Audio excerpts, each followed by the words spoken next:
Почитувани, добар ден. Гостен во неделното интервју на Радио Слободна Европа е председател на Македонското собрание господинот Африм Гаши.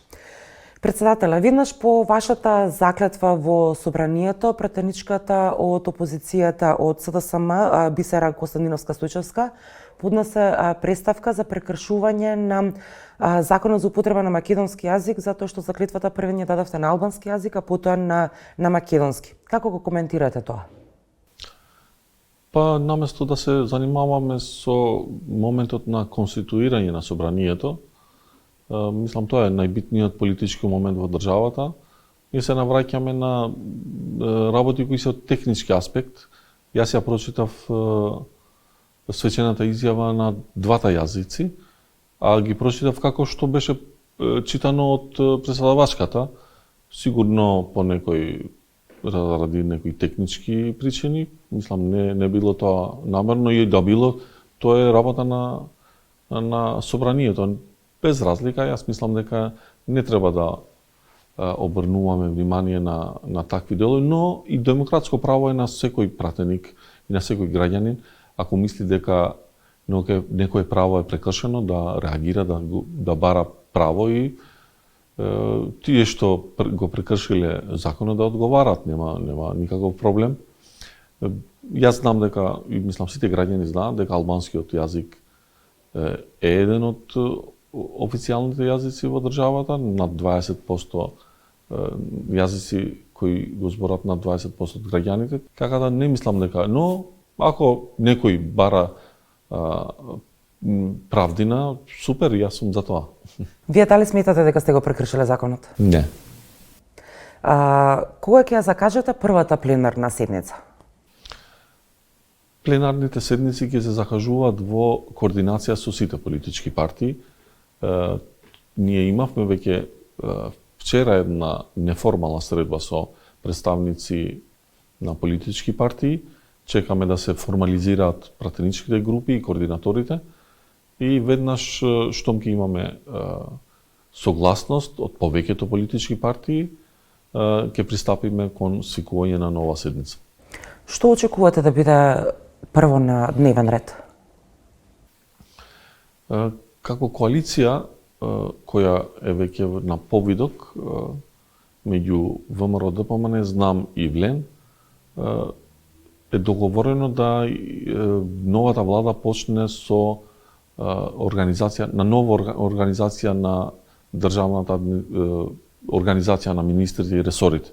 Така да сакаме првиот да го донесеме тој закон за да може владата која ќе се бира да биде избрана во рамките на тој закон и таа нова организација. Затоа ќе сакаме и ќе се потрудиме заеднички со сите политички партии во собранието да се договориме тој закон да биде еден од првите кој ќе биде поставен на пленарната седница. Во тој контекст, дали може да се очекува дека во тој пакет ќе бидат и измени на закони со кои ќе се спречи да има предвремени локални избори за градоначалници во делот на општините каде што градоначалниците ќе станат министри или пратеници? Па да, и тоа е едно од горливите прашања која тлее. Ние би сакале тоа да го решиме. Ако најдеме законско решение кое е во рамки на уставот и законите и во интерес на граѓаните, за да сега сме исправени пред предизвикот да имаме носители на општините кои ќе се изберат за 5-6 месеци, па после да има избори и за после 7-8 месеци пак да има избори. Јас мислам дека тоа не е во ред и мислам дека спротивно е на уставот некој да се избере со 4 годишен мандат, а некој да се избере со исти гласови на исти избори да се избере за еден мандат од 8 месеци. Ние мислиме дека тоа е неуставно и треба да се поправи со закон кој тоа ќе го возможи да биде праведно и уставно. Имате ли двотретинско мнозинство за овие законски измени кои што сакате да ги донесете во првите денови од работата на собранието, со оглед на тоа што вие бевте избрани со 76 гласа за? Затоа ви викам дека собранието во наредниот период јас ќе се обидам да го водам во соработка со сите политички партии. Нема да делуваме само како мнозинство во собранието на некоја коалиција. Во собранието сите политички партии јас би сакал да делуваме заеднички и во интерес на граѓаните. Од кои помали политички партии или евентуално пратеници очекувате поддршка, односно да преминат во мнозинството? Вашите коалициони партнери веќе воедно се излегуваат со одредени бројки, тројца, четворица пратеници од ДУИ, од СДСМ, НСДП. Да, веќе ме прашувате во друго својство. Јас дадов оставка од председател на Алтернатива. Јас ќе бидам посветен целосно на собранието. Мене ме интересира собранието во прв ред. ДУИ напушти седницата на која што вие бевте избран за председател. Очекувате ли во блиски дни на ДУИ да го блокира собранието и работата на собраниските служби?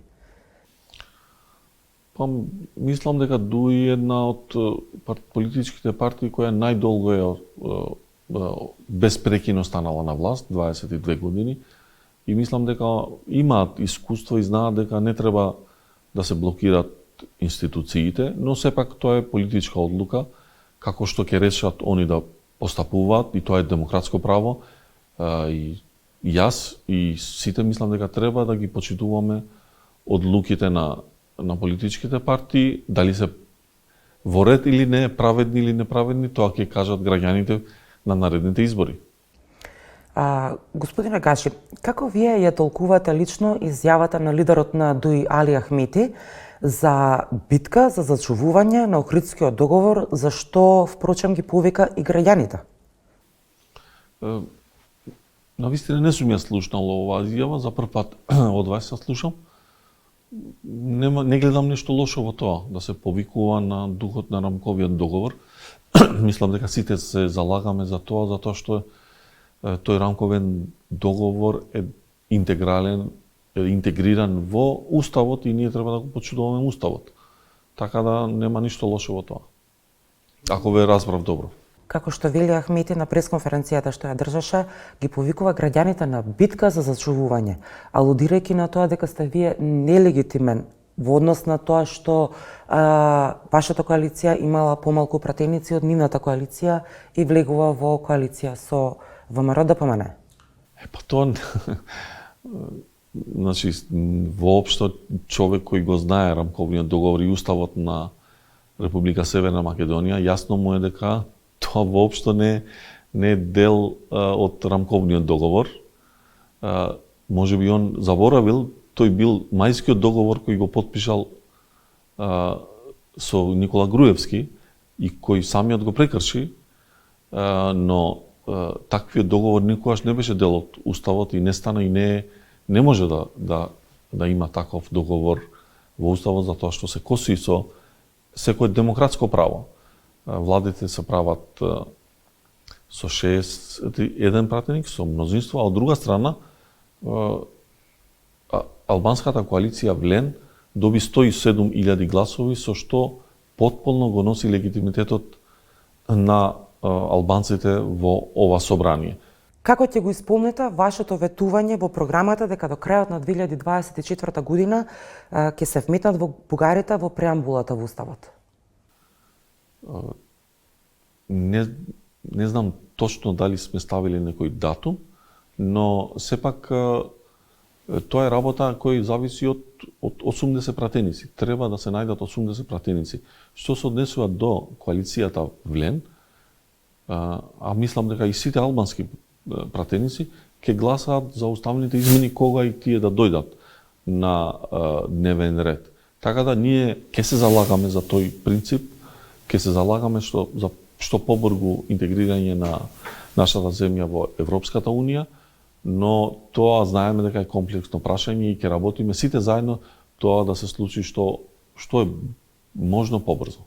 Во однос на вашите ставови, дали во пакетот уставни измени кога ќе дојде на ред, како што велите, вметнувањето на бугарите во преамбулата во Уставот, ќе влезе и вашето барање за бришање на бројката 20% при употреба на албанскиот јазик? Дали во истиот пакет, кога ќе се отвори Уставот за ова, ќе се очекува дека и ова ќе биде вметнато? Ако се сеќавате, ние како алтернатива долго време се бориме во јавност за еден друг уставен амандман, а тој е незастарување на делата од политичката корупција.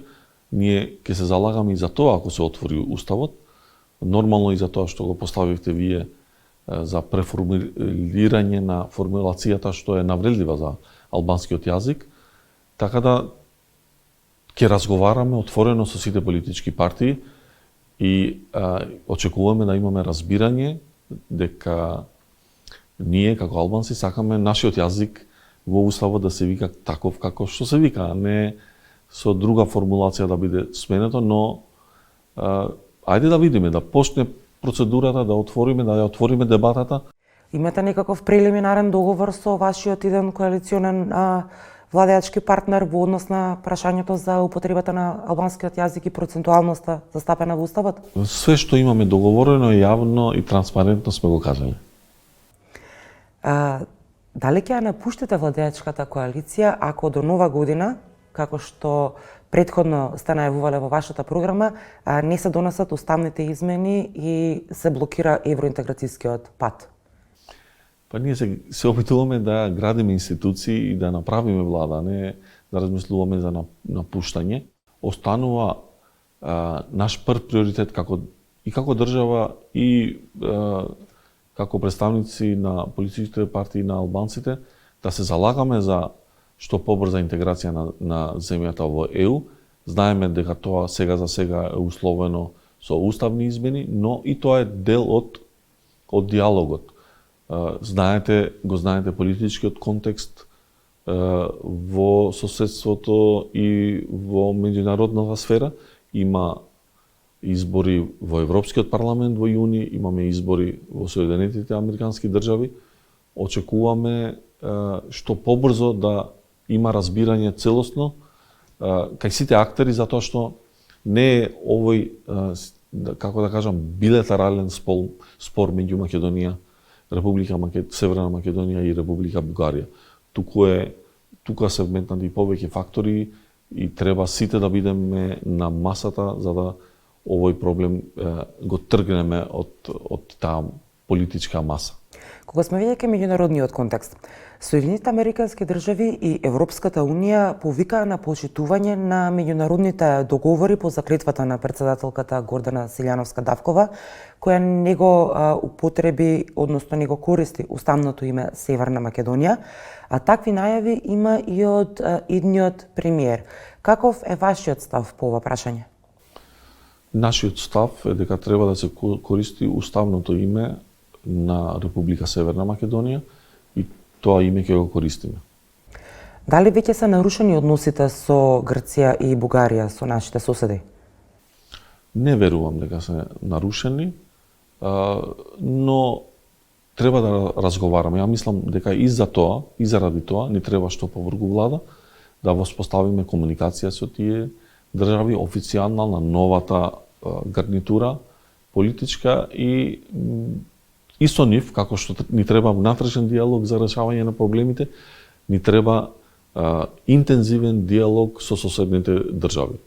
Ке разговарате со вашиот коалиционен партнер ВМРО ДПМН во однос на овие прашања по последните изјави на грчкиот премиер?